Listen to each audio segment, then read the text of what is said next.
temps en avant ma culture, mon village natal, etc. Donc, je pense que tout cette success story, ça tourne autour de ça, de la valorisation culturelle. Donc, c'est tant mieux parce que c'est le message que je voulais faire passer. Donc, alhamdoulilah. Salam tout le monde, aujourd'hui c'est Fainara et je suis avec Brut.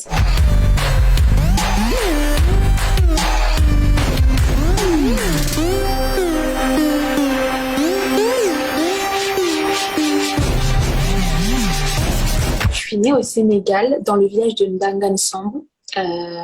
C'est dans le Sine Saloum, c'est un village, voilà. Et donc, j'y ai vécu, je pense, jusqu'à l'âge de 4 ans. Mais malheureusement, je suis tombée malade. Donc, mes parents ont pris la décision de m'envoyer chez ma tante en France pour me faire soigner. Donc, voilà pourquoi je suis partie. Quand on enlève un enfant de ses racines, il retournera toujours. On essaye de chasser le naturel, il revient toujours au galop. Bah là, c'est pareil. J'ai toujours eu ce manque culturel de me dire que j'ai été loin des miens trop longtemps, loin de ma famille, que j'ai pas vu pendant des années et des années et des années.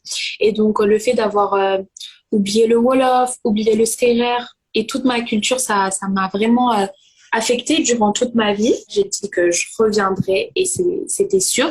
Mais bon, c'est pas si évident, on va dire, que de revenir. Donc, j'ai dû m'en donner les moyens, c'est-à-dire que j'ai travaillé depuis l'âge de 16 ans, j'ai commencé à économiser, etc., pour avoir un petit peu d'économie pour mes études supérieures. Après, il fallait convaincre la famille, etc. C'était compliqué, mais au final, je pense que c'est la meilleure décision que j'ai prise de toute ma vie. Je suis sur TikTok depuis décembre 2020, donc ça va faire 8-9 mois. J'avais fait une reprise d'un challenge, d'une danse. C'était n'importe quoi, je dansais trop mal et tout, mais ça avait bien marché. Donc, c'est comme ça que j'ai commencé.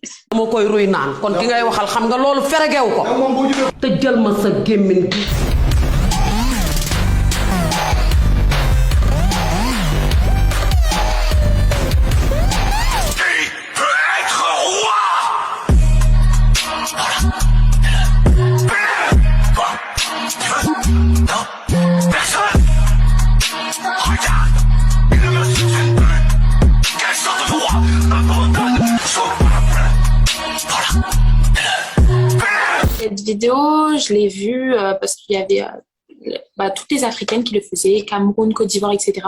Mais je trouvais que le Sénégal, on n'avait pas trop d'aide ça. Et moi, j'aime pas perdre. Donc, j'ai dit, on va représenter le pays dignement. Du coup, on s'y est mis et puis on est sorti la vidéo. Par le biais de TikTok ou même de mes réseaux sociaux, j'essaie de représenter au maximum ma culture. Donc, c'est une fierté et un honneur de me dire que ouais, ils sont fiers de moi, que j'ai représenté dignement le pays, etc. C'est mon seul objectif. J'ai réalisé que ça prenait un sens quand je me suis rendu compte que chaque mois, j'avais minimum 100 000 abonnés. Donc, statistiquement parlant, c'était obligé que ça prenne une ampleur de fou. Ça fait même pas 1 an que je suis sur TikTok. Je sais pas si vous vous rendez compte, c'est un truc de malade. Je suis trop contente. En fait, je me rends pas compte. J'ai vraiment la meilleure communauté. Genre, vous êtes des fous! C'est vrai que c'est venu très très rapidement. En soi, c'est venu en quelques mois. Je pense que j'ai eu en 7 mois le million d'abonnés. C'était un peu, ouais, ça a retourné ma vie, on va dire.